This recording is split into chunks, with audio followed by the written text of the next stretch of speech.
Olá nerds vencedores, nerds vencedoras, eu sou Lloyd David e este é o Me Ganhaste Nerd. Hoje é dia de falar passo a passo sobre o filme Os Vingadores de 2012. Pois é, aquele mesmo filme que foi um grande evento na época e que se destacou acima de muitos filmes lançados naquela época, se tornando uma das maiores bilheterias em 2012. Este filme que uniu todos os heróis da Marvel até naquele instante. Nós tivemos aí o Homem de Ferro, Capitão América, Viúva Negra, Thor, Hulk e o Gavião Arqueiro. E todos esses se unem para enfrentar só um vilão, o Loki. Pois é, um incrível e carismático Loki invade a Terra e rouba o Tesseract com um plano meio que ousado, mas que é contra os nossos heróis e eles intervêm da melhor forma possível. Loki, durante o ataque a Shield, onde ele rouba o Tesseract, ele controla a mente do Gavião Arqueiro. Isso o torna uma grande vantagem estratégica num combate contra os Vingadores. Agora o Nick Fury viu a ameaça que Loki agora poderia apresentar para a Terra, então decide dar início à iniciativa Vingadores, que nós vimos já em alguns filmes passados ele apresentar um pouco deste projeto, quando pediu que Tony fosse apenas o consultor da iniciativa Vingadores e que não se fizesse parte da equipe. Mas neste filme nós vimos o oposto, pois ele passa agora a ser um dos Vingadores e o patrocinador. Aí nós temos um grande choque, pois grandes personagens têm se encontrado agora nesse filme e todos têm as suas características e suas particularidades. E como é de esperar, a união de vários heróis sempre tem que terminar em uma batalha. Sem contar a batalha final gigantesca onde eles se unem, mas agora nós temos que ter uma rivalidade entre eles. E como nós já sabemos isso, vamos então à primeira batalha.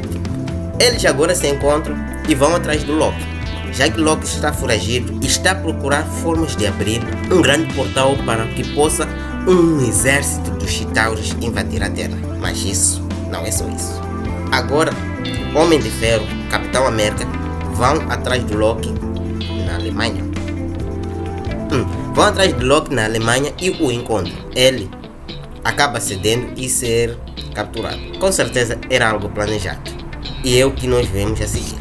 Durante o processo, eles já voltaram para a sede da Shield. Aparece agora Thor e começa o primeiro combate entre os heróis. Um combate épico e grandioso. Thor, Homem de Ferro versus Capitão América. Todos esses três lutando e aquilo foi uma coisa grandiosa. O primeiro combate realmente épico. Com certeza aquele combate mereceu cada minuto gasto para assistir esse filme. A seguir, depois disso, eles se reconciliam e vão então para a Shield. Chegando já na Shield, começa uma discussão entre todos os heróis, mas era Loki a manipular a mente deles, usando o cetro. Aí depois da briga, durante a briga, eles começam a se discordar e Capitão América descobre que a Shield estava fabricando armas. E foi engraçado ver o Nick Fury justificando que ele está fabricando as armas usando o Tesseract por causa do Thor. E o Thor fez uma cara de espanto. Mas o que eu tenho a ver com isso? Pois é, o Nick Fury acreditava que entidades cósmicas como Thor, que são super poderosos e que humanos não seriam capazes de lidar em um combate normal. Então ele decide usar o Tesseract para criar armas que possam invadir e conseguir ter um pouco de vantagem contra super seres daquele tipo. Mas mesmo assim, é usar o Tesseract e o Capitão América já tem uma experiência de como usar o Tesseract. Eu acho que essa história do Tesseract é muito repetitiva para a Marvel, mas é algo que nós podemos dizer que valeu a pena, foi uma boa experiência nós podermos ter compartilhado isto. Agora, depois deles da descoberta, o Gavião Arqueiro, ainda sob o controle do Loki, ataca a base e assim começa um dos combates contra o Loki. E é claro, os Vingadores perdem, pois eles ainda não estavam unidos e não estavam a lutar contra um só objetivo. Mas depois da derrota que eles sofreram aí na base, Loki dá um passo em grande e consegue abrir o portal. Uma vez que ele consegue abrir o portal, aí começa a invasão dos Chitauros, bem no meio de Nova York. E agora os Vingadores decidem realmente se unirem contra o Loki, pois todos têm, depois de uma motivação que o Nick Fury inventou, conseguiu motivar todos eles e deixaram suas diferenças de lado e se uniram para enfrentar Loki e o derrotar de vez. E aqui começa a maior batalha de todas. E olha, o princípio da batalha foi uma coisa épica que se tornou um padrão em todas as batalhas da Marvel.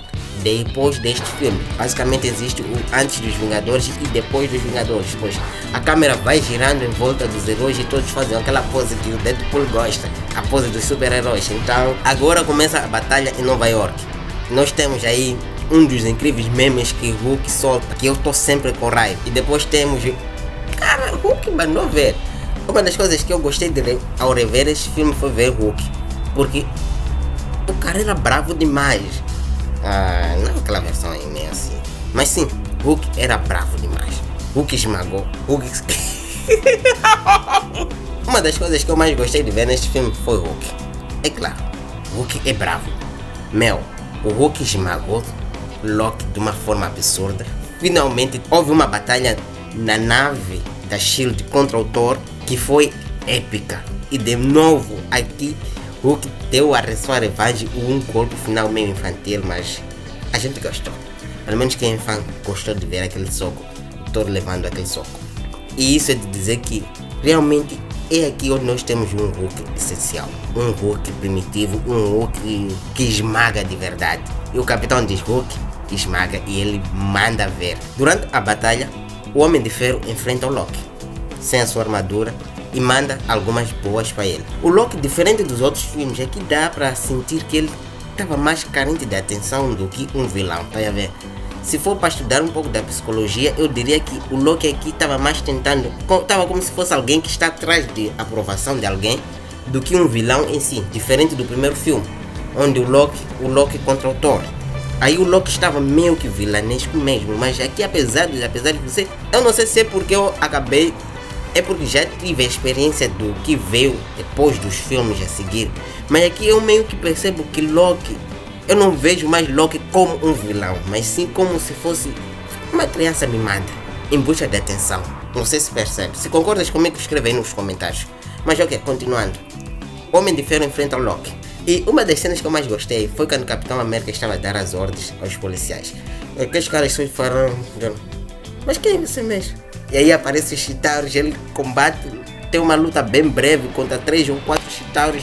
E o chefe de polícia já começa a dar todas as ordens que o Capitão América deu. Aí foi uma das cenas bem épicas, bem interessantes que eu gostei. Depois, durante o combate, a S.H.I.E.L.D. decide agora lançar um míssil nuclear para Nova York para ver se destruía tudo. Mas Nick Fury não aprova e nem os Vingadores, já que os Vingadores estavam lá a lutar. Mas mesmo assim, os grandes diretores da S.H.I.E.L.D. acham que a equipe dos Vingadores não seria eficiente para eliminar esse mal, que seria o Loki e o exército dos Chitauros. Eles preferiam eliminar o mal de uma vez por todas. Eu também acho que tomaria a mesma atitude. Ou não? Não sei. Depois dessa discussão, a S.H.I.E.L.D. decide lançar um míssil nuclear para Nova York. Antes disso, a Viúva Negra descobre uma forma de como fechar o portal. E o Homem de Ferro diz, sabendo que o míssil estava a caminho, ele decide sacrificar, levar o míssil diretamente para o portal. Então, aquele míssil acaba explodindo toda a nave-mãe. E agora nós entendemos porque que o Rock riu naquela cena quando descobriu que os Vingadores enfrentaram os Chitauros.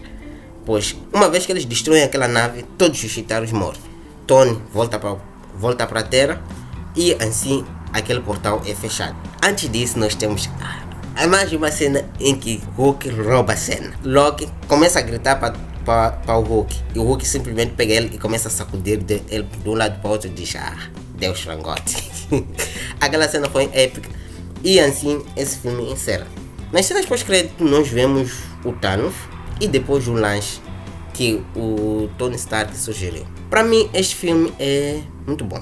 Me deixa com uma sensação mais de realização, pois nós começamos o processo vendo Capitão América, depois vendo o Homem de Ferro, depois vendo um filme de Thor e agora todos esses filmes foram dar somente aqui. E para aquela época esperar ver um filme dos Vingadores nos cinemas seria uma coisa de sonhar só para os fãs que poderiam sonhar. Mas está aí um projeto bem usado que o diretor Joss Whedon fez e conseguiu reunir grandes nomes numa só obra, dando assim um resultado incrível. que eu em particular amei o filme. O roteiro não é lá tão bom. Tem algumas cenas que você olha e diz, isso é coincidência demais, isto é alguma coisa errada, que não bate, mas porque você fica, ele consegue te envolver e todos os personagens têm o seu devido tempo de tela e nenhum personagem fica de fora. Então eu gostei bastante do filme, é muito bom, recomendo que você reveja e assim como eu, sente e usufrua desta obra de arte que é Os Vingadores. E com isso, esse vídeo vai ficando por aqui.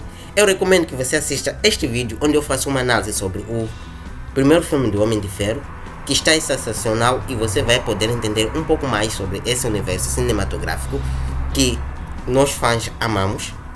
E com isso, este vídeo vai chegando até o final. Até a próxima. Tchau.